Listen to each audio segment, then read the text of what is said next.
आप प्रवेश कर रहे हैं CNBC आवाज और इबेक्स कैश के शानदार स्टूडियो में। नमस्कार, CNBC आवाज और इबेक्स कैश के स्टूडियो में आपका स्वागत है। मैं हूं मनोज श्रीवास्तव। आवाज समाचार की शुरुआत करते हैं हेडलाइंस के साथ। मुंबई क्रूज ड्रग्स पार्टी मामले में फिर नहीं मिली आर्यन को जमानत। बॉम्बे हाईकोर्ट में अब कल होगी सुनवाई। एनसीबी रखेगी अपनी दलीलें। पेगासस जासूसी मामले में सरकार को झटका। कोर्ट ने रिटायर्ड जज से मामले की जांच कराने का किया फैसला। सरकार की अर्जी खारिज। एनसीबी अधिकारी समीर वानखेड़े की मुसीबत बढ़ी। वसूली के आरोप पर एनसीबी टीम की जांच शुरू। इधर नवाब मलिक ने वानखेड़े के निकाहनामे के सबूत पेश किए।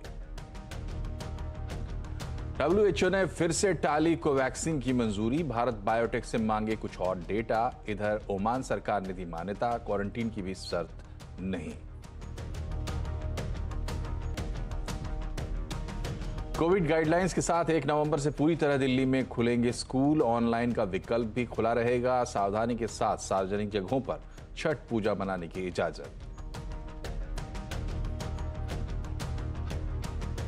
कैप्टन अमरिंदर सिंह ने नई पार्टी का ऐलान किया, लेकिन अभी नाम का खुलासा नहीं। कहा चुनाव आयोग से मंजूरी मिलने पर बताएंगे डिटेल। सिद्धू और सीएम चन्नी पर साधा निशाना। बाजार में आखिरी घंटे में बढ़ा दबाव। निफ्टी 18,200 तक फिसला। बैंक निफ्टी में ज्यादा कमजोरी। एक्सिस बैंक के कमजोर नतीजों ने बिगाड़ा मूड। एफएमसीजी और आईटी शेयरों में अच्छी खरीदारी। बॉम्बे क्रूज ड्रग्स पार्टी मामले में आज फिर आर्यन खान की जमानत पर कोई फैसला नहीं हो पाया। बॉम्बे हाईकोर्ट में आर्यन की जमानत पर आज बहस हुई, लेकिन एनसीबी की दलीलें नहीं रखी जा सकी। अब कल एनसीबी अपनी दलीलें रखेगी। आज कोर्ट में क्या हुआ, डिटेल लेते हैं। हमारी सहयोगी विनया देशपांडे हमसे जुड़ी हुई हैं। विनया, रोज आप अपडेट देती है, तो आज के अपडेट्स क्या हैं और क्या कल फैसला हो सकता है? कल फैसला होने की उम्मीद अभी तक तो है नहीं, क्योंकि अब हम अगर देखें तो 3 दिनों तक ये आर्ग्यूमेंट्स जारी रहेंगे। कल आर्ग्यूमेंट्स हुए, आज आर्ग्यूमेंट्स हुए और कल भी वो कंटिन्यूड रहेंगे। अब कल और आज में आर्यन खान, अरबाज मर्चेंट और मुनमुन धमेजा, जिन तीनों का बेल एप्लीकेशन है, उनके वकीलों ने यहाँ पे दलीलें प्रस्तुत की। आज फिर मुकुल रोहतगी ने अपनी दलीलें संक्षिप्त में बताई। उन्होंने ये कहा कि कॉन्स्टिट्यूशनल राइट्स जो हैं आर्यन खान के, उस पे कहीं ना कहीं प्रश्न चिन्ह खड़ा हुआ है, क्योंकि कॉन्स्पिरेसी का जो चार्ज है जो एनसीबी ने लगाया है वो एक आफ्टर थॉट है। एनसीबी ने क्रिमिनल प्रोसीजर कोड के काफी महत्वपूर्ण नियमों का उल्लंघन किया है। ना उन्होंने अरेस्ट मेमो में आर्यन खान को बताया कि किस वजह से उनको अरेस्ट हो रही है, ना उनके बेल के बारे में उनको जानकारी दी। तो काफी सीरियस इश्यूज जो हैं मुकुल रोहतगी ने आज उठाए। अमित देसाई, जिन्होंने अरबाज मर्चेंट के लिए आर्ग्यूमेंट्स किए, उन्होंने भी इन काफी मुद्दों को उछाला और उसके बाद कम से कम 15 से 20 मिनटों के लिए मुनमुन धमेजा के जो लॉयर हैं उन्होंने अपनी दलीलें रखी। ये सब होते होते 5:30 बज गए, जबकि कोर्ट ने कहा कि वो अब ये मामला कल वापस सुनेगा। कल 3 बजे के बाद सुनवाई होनी है। तो क्योंकि एनसीबी अपना पक्ष रखेगी, additional solicitor general Anil Singh जो हैं वो एनसीबी की तरफ से इन तीनों बेल एप्लीकेशंस का पुरजोर विरोध करेंगे। उसके बाद डिफेंस काउंसिल्स को वापस एक चांस दिया जाएगा कि अगर उस पे एनसीबी के आर्ग्यूमेंट्स पे उनको कुछ कहना हो तो। ये होते होते अगर शाम हो जाए, जैसे कि आज हो गई, तो शायद कोर्ट अपना जो जजमेंट है वो रिजर्व करके रखे और फिर एक डेट अनाउंस करे जब वो वर्डिक्ट देगी। लेकिन एक बात तय है, कल, आज और कल शायद आर्यन खान को जेल के सलाखों के पीछे ही रहना पड़े। 30 तारीख तक आर्यन खान की जुडिशियल कस्टडी है। तभी से कोर्ट्स दिवाली वेकेशन पे जाएंगे। तो अब हर एक की नजर इस कोर्ट प्रोसीडिंग पे है कि कल कोर्ट इस पे क्या सुनवाई दे। बहुत शुक्रिया विनया तमाम अपडेट्स के लिए। तो अब कल एक इम्पॉर्टेंट दिन है कोर्ट के लिहाज से, उसके बाद एक दिन कोर्ट के पास और होगा छुट्टियों से पहले। पेगासस जासूसी मामला भी गर्म हो रहा है। सुप्रीम कोर्ट ने सरकार को बड़ा झटका दिया है। कोर्ट ने जांच के लिए सरकार के एक्सपर्ट पैनल बनाने की जो प्रस्ताव था उसकी अर्जी को खारिज कर दिया है। सुप्रीम कोर्ट के रिटायर्ड जज की अध्यक्षता में एक कमेटी बनाने का फैसला किया है। डिटेल लेते हैं असीम मनचंदा से। असीम, ये बताइए, सरकार की अर्जी खारिज हो गई, लेकिन कोर्ट की कमेटी में कौन कौन लोग होंगे? देखिए, पेगासस मामले की जांच के लिए सुप्रीम कोर्ट में 15 से ज्यादा याचिकाएं जो दाखिल की गई थी। सुप्रीम कोर्ट ने इन याचिकाओं पर सुनवाई की और 13 सितंबर को अपना फैसला जो इस पर सुरक्षित रख लिया था। आज सुप्रीम कोर्ट ने इस पर अपना फैसला जो है वो सुनाया। सुप्रीम कोर्ट के मुताबिक ये अभिव्यक्ति की आजादी और निजता के उल्लंघन का मामला है और इसकी जांच जो होनी चाहिए। सुप्रीम कोर्ट ने इसकी जांच जो है 3 सदस्यीय कमेटी से कराने के निर्देश जो वो दिए हैं। सुप्रीम कोर्ट की पूर्व जस्टिस की अध्यक्षता में एक कमेटी जो है बनाई जाएगी और जो इस पूरे मामले की जांच जो वो करेगी। हालांकि सरकार ने पेशकश की थी कि वो एक्सपर्ट कमेटी से इसकी जांच जो कराएगी, लेकिन सुप्रीम कोर्ट ने सरकार की इस अर्जी को खारिज जो वो कर दिया। सुप्रीम कोर्ट का कहना था कि जो सरकार है उसको बार बार मौका जो है जवाब देने के लिए दिया गया, लेकिन सरकार बार बार इस पर पटाल मटोल जो है वो करती रही। सरकार जो है राष्ट्रीय सुरक्षा का हवाला देकर के छिप जो है वो नहीं सकती है, तो इस पूरे मामले की जांच जो है होनी चाहिए। तो अब ये 3 सदस्यीय कमेटी जो है अगले 2 महीने के अंदर अंदर इस जांच को जो है पूरा करेगी और इस पूरे मामले की सुनवाई जो है 8 हफ्ते के बाद सुप्रीम कोर्ट में दोबारा से जो है होगी। बहुत बहुत शुक्रिया असीम। आगे बढ़ते हैं। केंद्रीय स्वास्थ्य मंत्री मनसुख मांडविया ने आज राज्यों के स्वास्थ्य मंत्रियों के साथ एक बैठक की। वहीं कोवैक्सीन को WHO की मंजूरी का मामला एक बार फिर टल गया है, लेकिन ओमान से अपडेट यह है कि ओमान सरकार ने कोवैक्सीन को मंजूरी दे दी है। तो अब आज के तमाम जो अपडेट्स हैं उसके लिए चलते हैं। हमारी संवाददाता दीपाली नंदा हमसे जुड़ी हुई है। दीपाली, बताएं आज क्या क्या खबरें हैं आपके पास?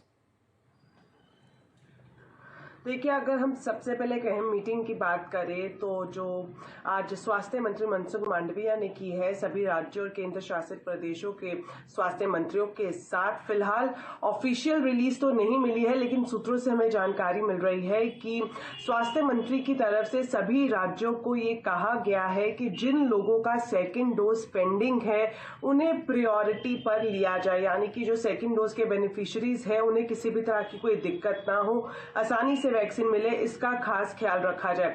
दूसरा जो बड़ा मुद्दा जिस पर चर्चा की गई वो फेस्टिव सीजन के दौरान क्या कुछ मेजर्स हर एक सरकार को लेने की जरूरत है, हर एक राज्य सरकार को लेने की जरूरत है, इस पर बातचीत की गई।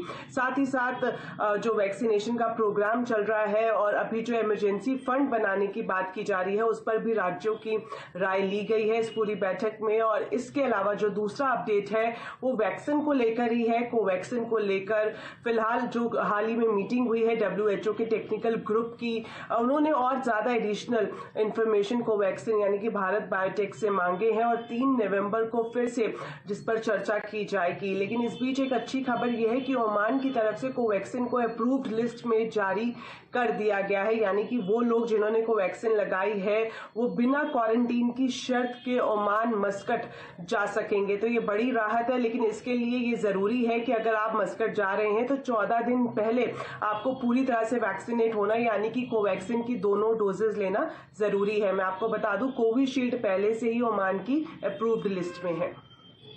बहुत बहुत शुक्रिया दीपाली तमाम अपडेट के लिए। इधर पंजाब के पूर्व मुख्यमंत्री कैप्टन अमरिंदर सिंह ने नई पार्टी बनाने की पुष्टि कर दी है, ऐलान किया है, लेकिन पार्टी का नाम अभी नहीं बताया है क्योंकि ये तय नहीं है। आज एक प्रेस कॉन्फ्रेंस में अमरिंदर सिंह ने पंजाब में सुरक्षा की स्थिति को लेकर कांग्रेस केंद्र सरकार पर हमला किया और कहा कि राष्ट्रीय सुरक्षा के लिए केंद्रीय बलों को पूरा सहयोग मिलना चाहिए और पंजाब की कांग्रेस सरकार को सहयोग करना चाहिए। कैप्टन ने कहा कि कृषि कानूनों को लेकर वो गृह मंत्री अमित शाह से मिलेंगे। वहीं बीजेपी के साथ किसी तरह के समझौते से इनकार करते हुए अमरिंदर सिंह ने कहा कि वो सीट शेयरिंग जरूर चाहते हैं, लेकिन अभी इस पर कोई बात नहीं हुई है। Yes, I am forming a party. Now the question is, what is the name of the party? I can't tell you because I don't know it myself. Our lawyers are today working with the Election Commission, and Jado Election Commission gives us the name, approves the name and approves the symbol, I will come and tell you all. I never said aligning with BJP. I said we will have a seat sharing. We want to. I haven't talked to BJP. I haven't talked to Mr. Dinsa's outfit. I have talked to nobody. देश की सबसे बड़ी दूध की सहकारी मंडली अमूल अब देश विदेश की बड़ी कंज्यूमर कंपनियों को टक्कर देने की तैयारी कर रही है। पिछले 3-4 वर्षों में बेकरी प्रोडक्ट्स, मिठाई, आटा और फ्रोजन फूड के 75 से ज्यादा प्रोडक्ट्स अमूल मार्केट में उतार चुकी है। आइए देखते हैं कितना बड़ा है प्रोडक्ट्स बास्केट अमूल का, मनीष देसाई की इस रिपोर्ट में।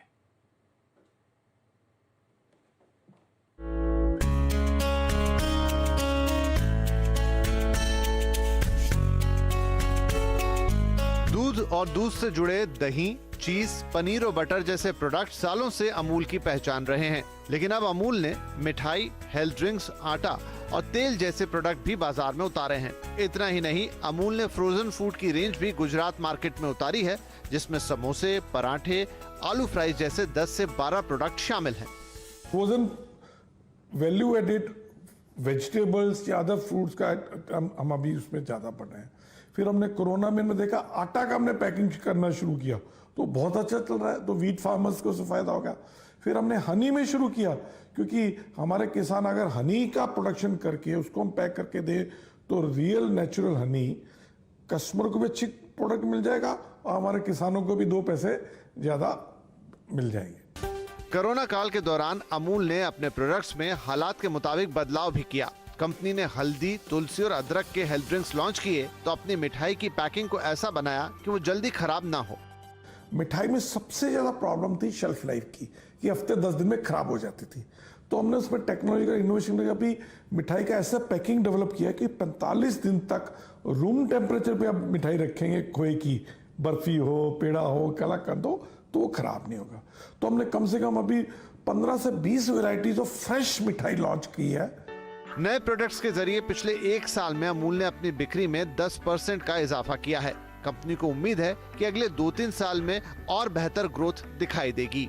हमारा मिल्क और मिल्क प्रोडक्ट्स का कंजम्पशन है सिर्फ 1/3 ही ऑर्गेनाइज्ड या ब्रांडेड है, 2/3 तो भी अनऑर्गेनाइज्ड है, अनब्रांडेड है। तो उसी में ही ग्रोथ हमारी तकरीबन बिना कुछ किए हम अगर चाहें तो 10 से 12% वॉल्यूम ग्रोथ में, टर्नओवर ग्रोथ तो उसमें 4-5% आप इन्फ्लेशन डाल दीजिए, वो अलग है। 10 से 12% average volume growth branded pack dairy products में आ सकता है।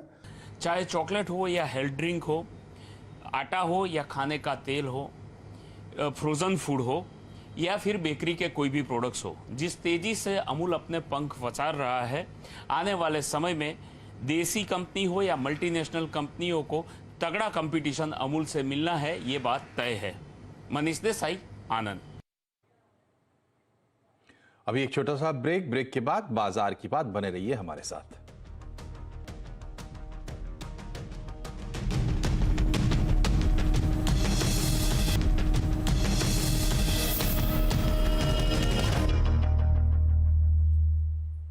ब्रेक के बाद एक बार फिर से आपका स्वागत है आवाज समाचार में। अक्टूबर एक्सपायरी से पहले बाजार में आज मुनाफा वसूली हावी रही। आखिरी घंटे में निफ्टी और बैंक निफ्टी में गिरावट ज्यादा बढ़ गई। निफ्टी 57 पॉइंट गिरकर 18,211 पर बंद हुआ। वहीं बैंक निफ्टी में 364 पॉइंट की टूट हुई। दरअसल एक्सिस बैंक के नतीजों से बाजार का मूड बिगड़ा। बैंक निफ्टी 40,874 पर बंद हुआ है। मेटल, बैंकिंग, एनर्जी शेयरों में बिकवाली हावी रही। वहीं ऑटो और पीएससी शेयरों पर भी दबाव रहा। हालांकि आईटी, फार्मा, एफएमसीजी शेयरों में खरीदारी दिखी। और कोरोना से जंग में हमारी खास मुहिम संजीवनी ए शॉट ऑफ लाइफ। ये हर दिन रेगिस्तान की तपती रेत में मीलों पैदल चलते हैं। जब इनका बच्चा भूखा होता है तो ये उसी तपती रेत पर बैठकर उसकी भूख मिटाती है। अनियंत्रित डायबिटीज और दर्दनाक पथरी के दर्द के बावजूद अपना काम जारी रखती हैं। ये हैं एएनएम, जिन्होंने करोड़ों लोगों का टीकाकरण किया और 100 करोड़ टीकाकरण तक के लक्ष्य को हासिल करने में अहम भूमिका निभाई। टीकाकरण को लेकर नेटवर्क 18 और फेडरल बैंक की जागरूकता मुहिम संजीवनी शॉट ऑफ लाइफ आप तक लाया है एएनएम अनीता और रेणु की असाधारण कहानी, जो राजस्थान के जैसलमेर में भारत पाक सीमा से लगे गांवों में काम करती है।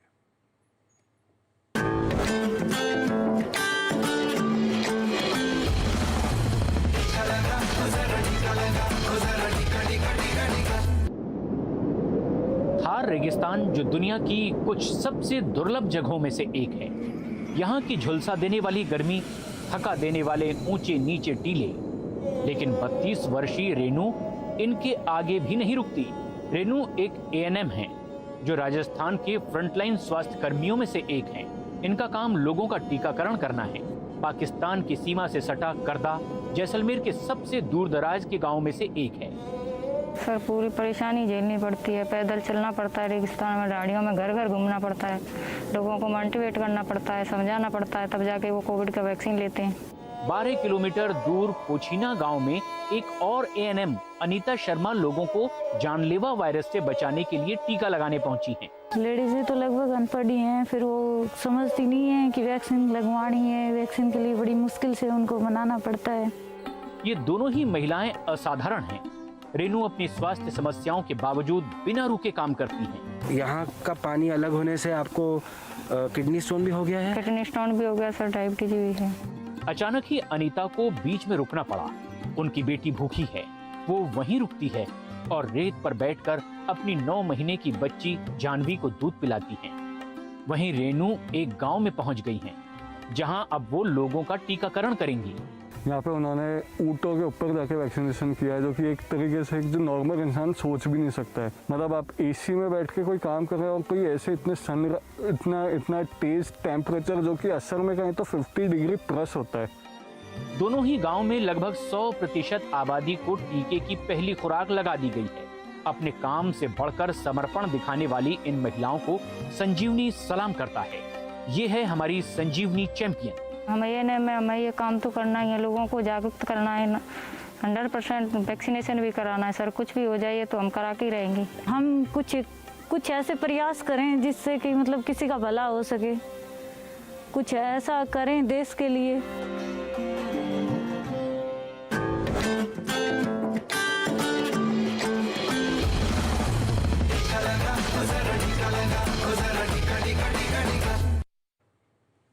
क्या सैनिटाइजर्स हानिकारक हैं? क्या वैक्सीन लेने से डीएनए बदल जाता है?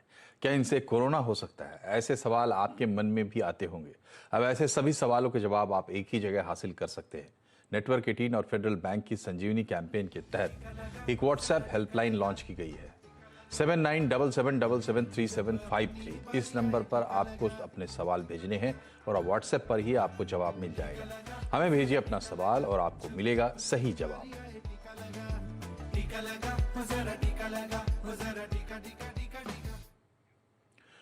और इस बुलेटिन में फिलहाल इतना ही, लेकिन खबरों पर लगातार अपडेट रहने के लिए CNBC आवाज से जुड़े रहिए। ट्विटर, फेसबुक और यूट्यूब के जरिए अपना ख्याल रखिए।